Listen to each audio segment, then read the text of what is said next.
श्री विष्णु पुराण 5वां अंश 23वां अध्याय द्वारका दुर्गा की रचना। काल यवन का भस्म होना तथा मुचुकुंद कृत भवा वत्सुति। श्री परशुराज जी बोले, हे द्विज, एक बार महर्षि गगर्य से उनके सलाह ने यादवों की गोष्ठी में नपुंसक कह दिया। उस समय समस्त यदुवंशी हंस पड़े। तब गगर्य ने अत्यंत कोपित हो दक्षिण समुद्र के तट पर जा यादव सेना को भयभीत करने वाले पुत्र की प्राप्ति के लिए तपस्या की। उन्होंने श्री महादेव जी की उपासना करते हुए केवल लोह चूर्ण भक्षण किया। तब भगवान शंकर ने 12वें वर्ष में प्रसन्न होकर उन्हें अभिष्ट वर दिया। एक पुत्रहीन यवनराज ने महर्षि गगर्य की अत्यंत सेवा कर उन्हें संतुष्ट किया। उसकी स्त्री के संग से ही इनके एक भौरे के समान कृष्णवर्णन बालक हुआ। वह यवनराज उस काल यवन नामक बालक को, जिसका वक्ष स्थल वज्र के समान कठोर था, अपने राजपद पर अभिषिक्त कर स्वयं वन को चला गया। तदंतर वीर मनोदमत काल यवन ने नारद जी से पूछा कि पृथ्वी पर बलवान राजा कौन कौन से हैं। इस पर नारद जी ने इसे यादवों के लिए सबसे अधिक बलशाली बतलाया।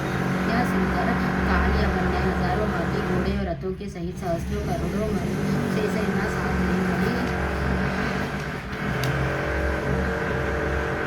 बड़ी तैयारी की और यादवों के प्रति क्रोध होकर वह प्रतिदिन हाथी घोड़े आदि के तक जाने पर उन वाहनों का त्याग करता हुआ अन्य वाहनों पर चढ़कर अवंचिन गति से मथुरापुरी पर चढ़ गया। एक और जरासंध का आक्रमण और दूसरी ओर काल यवन की चढ़ाई देखकर कृष्णचंद्र ने सोचा, यवनों के साथ युद्ध करने से क्षीण हुई यादव सेना अवश्य ही मगध नरेश से पराजित हो जाएगी, और यदि प्रथम मगध नरेश से लड़ते हैं तो उससे क्षीण हुई यादव सेना को बलवान काल यवन नष्ट कर देगा। हाय, इस प्रकार यादवों पर एक ही साथ यह दो तरह की आपत्ति आ पहुंची है। अतः मैं यादवों के लिए एक ऐसा दुर्ग तैयार करता हूँ जिसमें बैठकर विष्णुश्रेष्ठ यादवों की तो बात ही क्या है, स्त्रियाँ भी युद्ध कर सके। कुर्म में रहने पर यदि मैं मत प्रमाद असावधान से सोया अथवा नहीं बाहर भी गाया हुआ, तब भी अधिक से अधिक दुष्ट शत्रुघ्न ही यादवों को पराभूत ना कर सके। ऐसा विचार कर श्री गोविंद ने समुद्र से 12 योजन भूमि मांगी और उसमें द्वारकापुरी निर्माण की और जो इंद्र की अमरावतीपुरी के समान महान उद्यान, गहरी सैकड़ों सरोवर तथा अनेकों महलों से सुशोभित थी। काल यवन के समीप आ जाने पर श्री जनार्दन संपूर्ण मथुरा निवासियों को द्वारका में ले आए और फिर स्वयं मथुरा लौट गए। जब काल यवन की सेना मथुरा को घेर लिया तो श्री कृष्णचंद्र बिना शस्त्र लिए मथुरा से बाहर निकल आए। तब यवनराज काल यवन ने उन्हें देखा। महायोगीश्वरों का चित्त भी जिन्हें प्राप्त नहीं कर पाता, उन्हीं वासुदेव को केवल बहुरूप शास्त्रों से ही युक्त अर्थात खाली हाथ देखकर वहां उनके पीछे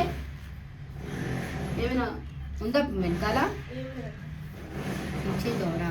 काल यवन से पीछा किए जाते हुए श्री कृष्णचंद्र उस महागृह में घुस गए जिसमें महावीरशाली राजा मुचुकुंद हो रहा था। उस दुर्मति यवन ने भी उस गुफा में जाकर सोए हुए राजा को कुछ समझकर लात मारी। उसके लात मारने से उठकर राजा मुचुकुंद ने उस यवनराज को देखा। हे मैत्रेय, उनके देखते ही वह यवन उसके गिरने से जलकर भस्मीभूत हो गया।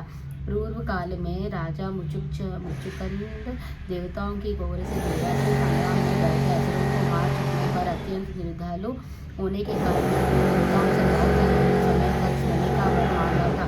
उस समय देवताओं ने कहा था कि तुम्हारे शयन करने पर तुम्हारे जो कोई जलेगा वह तुरंत ही अपने शरीर से उत्पन्न हुई अग्नि से जलकर भस्म हो जाएगा। इस प्रकार पापी काल यवन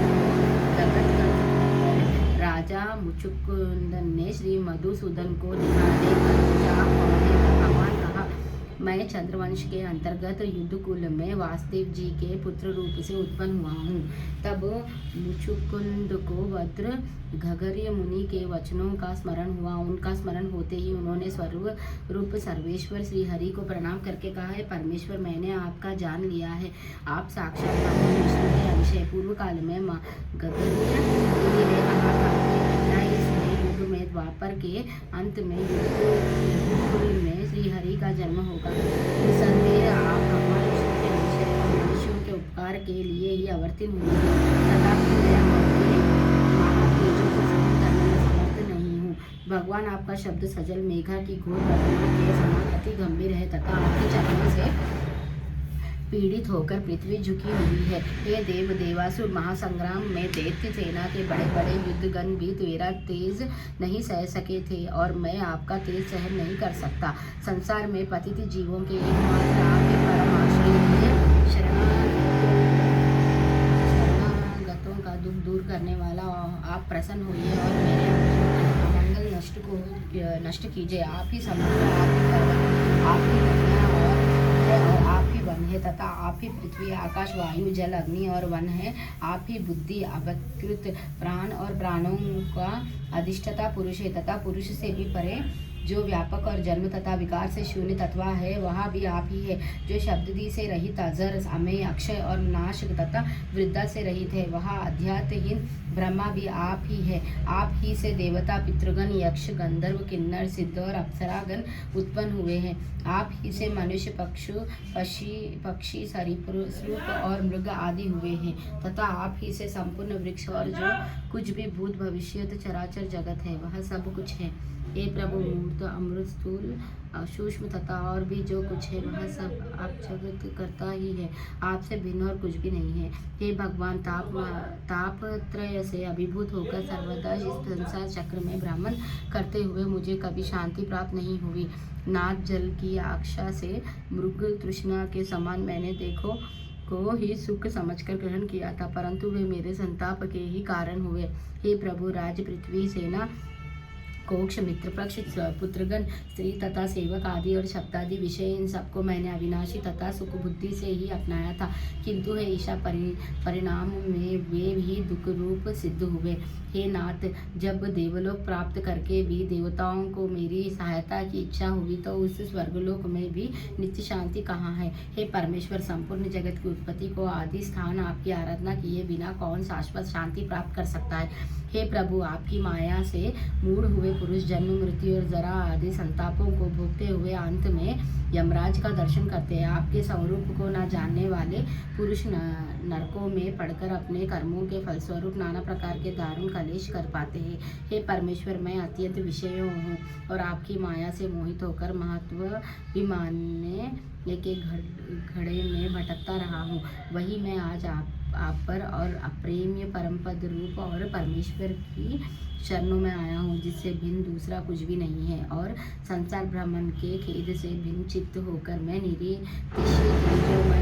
निर्वाण स्वरूप आपका ही अभिलाषी। इस प्रकार से विष्णु पुराण के 5वें अंश में